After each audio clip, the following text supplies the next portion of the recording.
Hurricane Festival 2012 und ich sitze hier mit stolz geschwollener Brust, denn niemand geringerer als Tim von Rise Against ist hier neben mir und gibt mir ein Interview.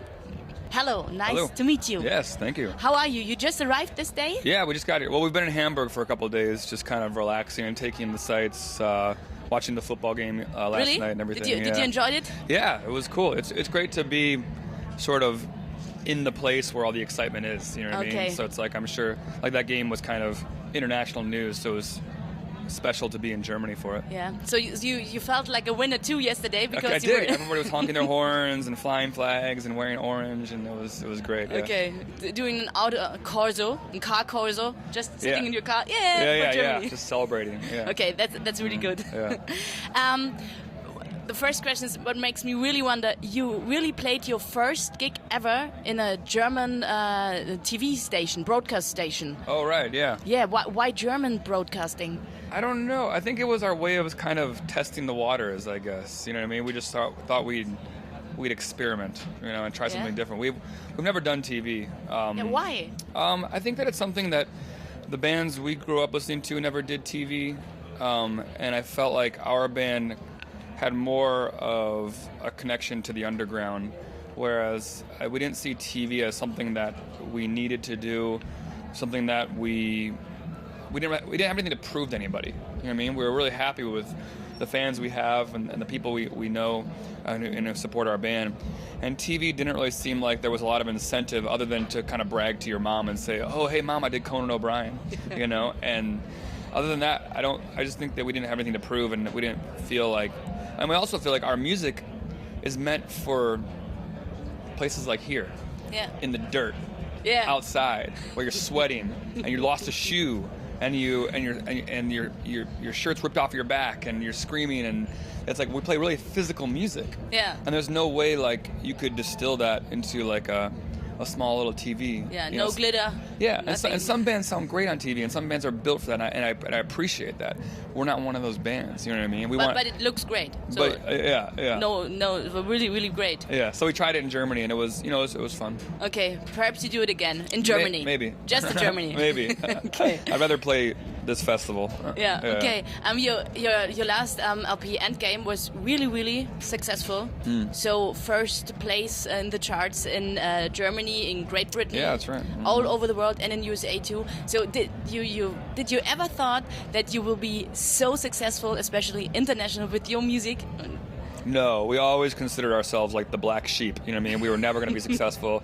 Our friends would become successful, or you know, some of those other bands would. But we always thought we were just the punk rock band, and we were comfortable with that. You know, and I think we kept doing what we were doing. And what we didn't anticipate was that at some point the mainstream kind of crossed over to what we were doing. You know what I mean? And then found what we were doing, and punk rock and the kind of music we were doing became really popular. And that was a surprise to all of us, because we didn't get into it, you know, to become a band playing even a festival like this, you know. And so that was always a surprise, and it's been a lot of like growing pains, you know what I mean, trying to figure out how to maintain Rise Against in this much bigger world, you know. But it's been fun, and it's been a challenge, and you know, we look forward to it each time.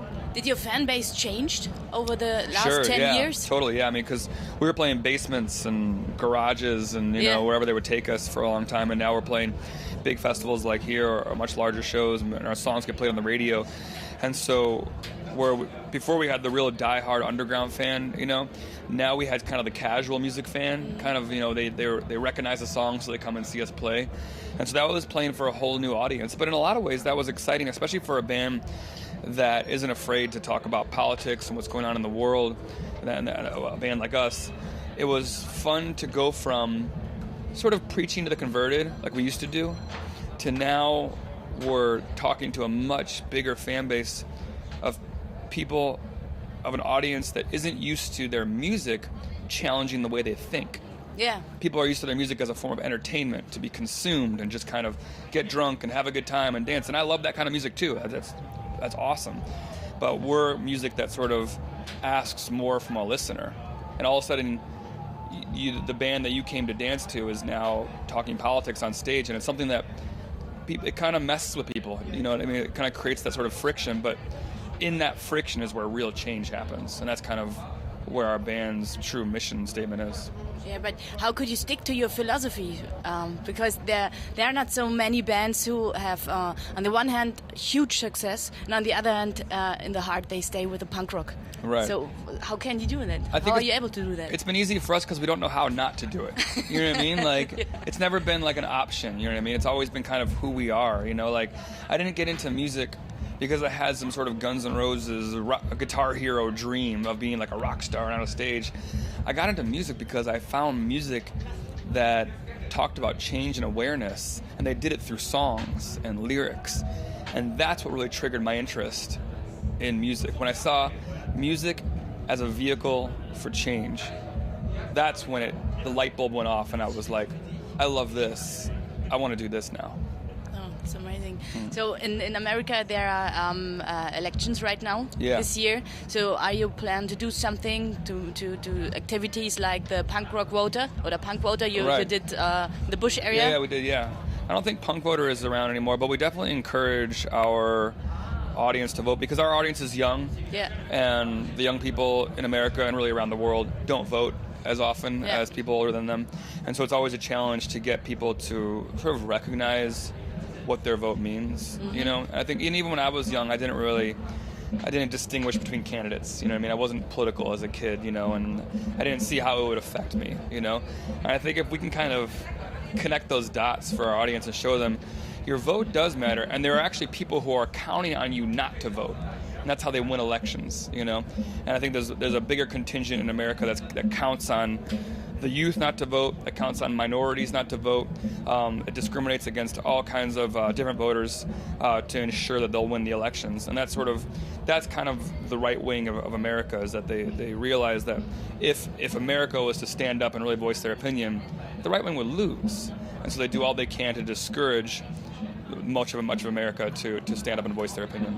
Do you think Obama will win again? I think that if the economy is going well, around election day, I think that he'll win. And if it's not going well, people are going to get desperate, and they're going to vote for a crazy person like Mitt Romney. That's right. Yeah. Thank you for having us. It's really, really amazing for me to meet someone who is really politically engaged and is a musician too and successful. Well, that's the best combination, I think. Well, thank you for giving me a platform. Thank you. All right.